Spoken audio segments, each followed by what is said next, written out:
Hello, heroes and Zargons. My name is Matt, or Blackbird if you prefer, and this is the Trials and Tribulations of Zargon, a series which details the many ways in which the Emperor's heroes foil Zargon and his minions in their plots to conquer the Empire.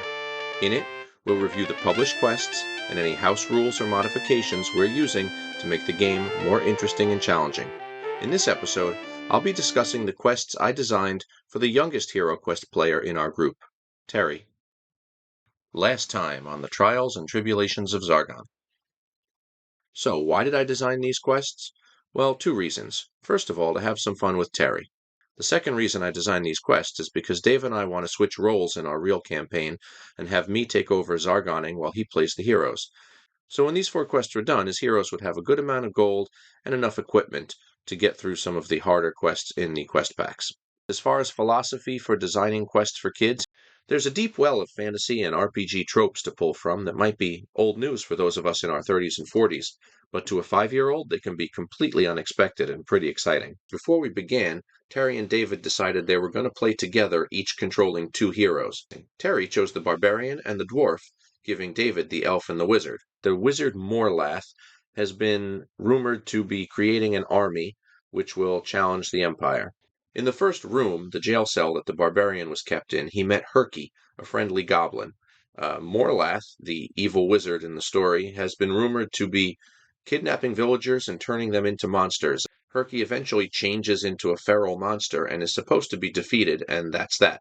The heroes decided to try and capture him, which we quickly improvised, and I had them roll some dice a while until they got a favorable roll, and I let them tie Herky up and keep him in captivity in the outskirt village where they were staying in between quests.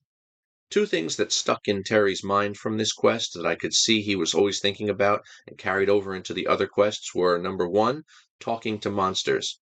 He knew that the lore of these quests was that villagers had been turned into monsters, and since the first monster he met, Herky, turned out to be friendly, he wanted to talk to every other monster in every other quest that we found.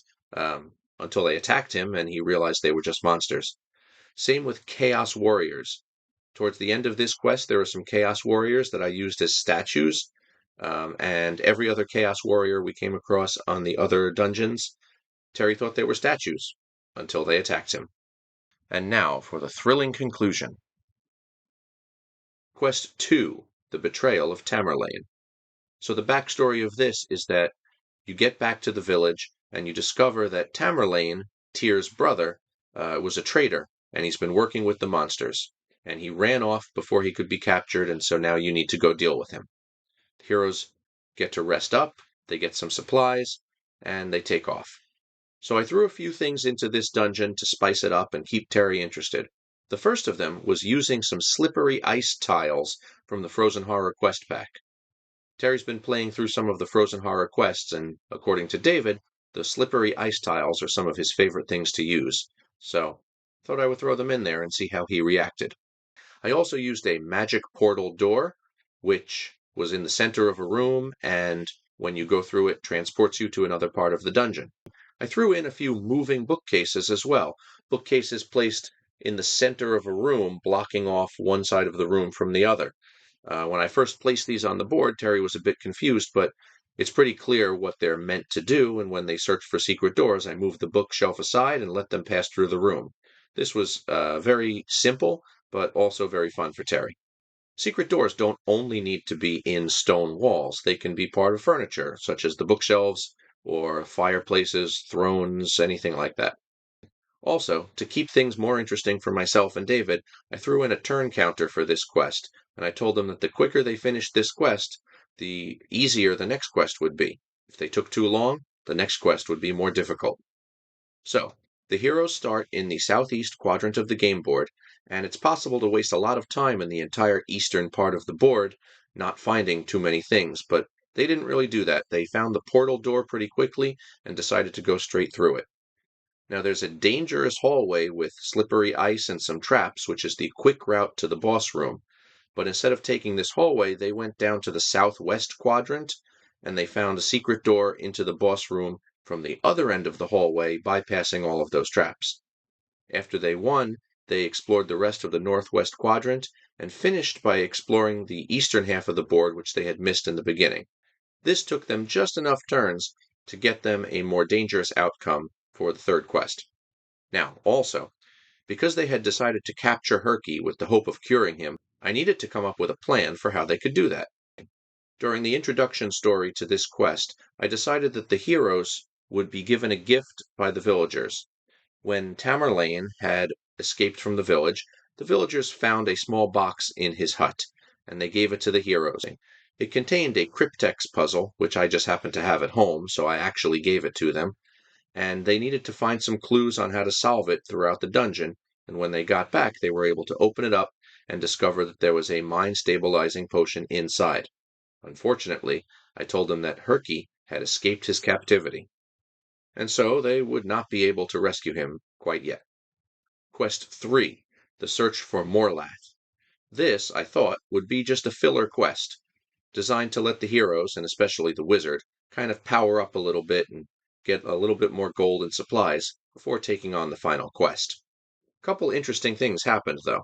First of all, in the introduction story before the quest begins, a small child comes forward with a ring to give to the heroes. Now, this turns out to be a cursed ring, and the small child is actually a goblin in disguise. And I knew that since David was playing the wizard hero, who is the recipient of this ring, he might question the idea of getting a strange ring from an unknown NPC.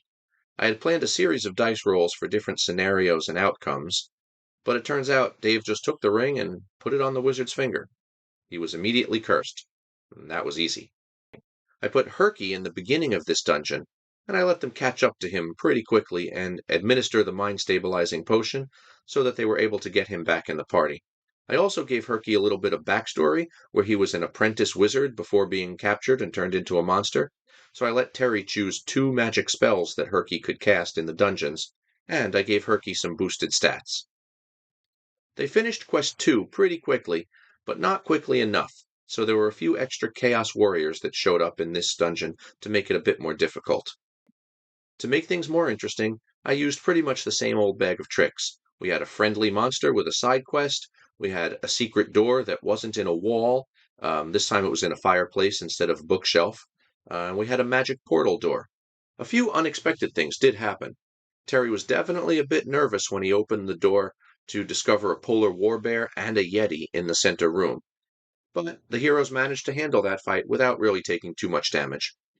The friendly monster in this quest is an orc with a knowledge of magic, and there's 100 orc coins that the heroes can find hidden in the dungeon. I had planned for this to be a simple exchange, 100 orc coins for some goods and services, but David wanted to haggle, so there was a funny little exchange between the orc and the wizard, until eventually the orc's shop ran out of stock. The final room of the dungeon is Morlath's chamber, and when the first hero entered that room, all of the doors in that hallway disappeared and that hero was trapped. Later on, the door would reappear as a portal which would send that hero back to the staircase. The heroes entering the portal from the other side would be sent to the center room where the polar war bear and yeti were. This was to make sure that the heroes actually did find that center room, which only had a secret door entrance, and also as a bit of punishment because in case they hadn't found it yet, they'd be facing that tough fight with only 3 heroes instead of 4. But I did not expect the way this turned out.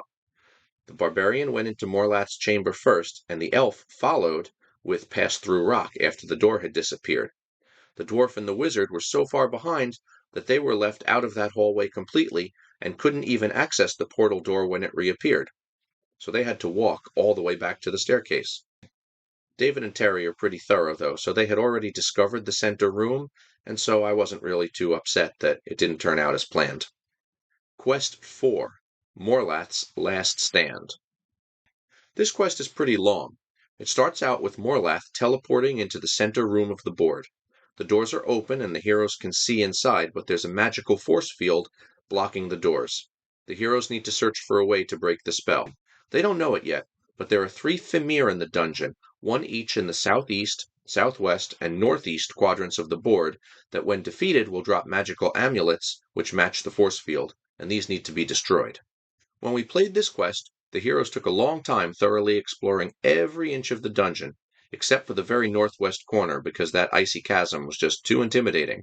That's fine though, because there's really nothing up there. This was taken directly from the Frozen Horror quests 9 and 10. the Ice Gremlin's treasure room, because since there are ice gremlins in this quest, if they happen to steal an important item, you can go there to get it back. It wasn't likely, but it was possible that the ice gremlins would steal an amulet, and so there had to be a way to get it back, otherwise the quest would be unbeatable. At the end of the hallway on the eastern side of the board, after a series of traps, the heroes have a choice of doors to open.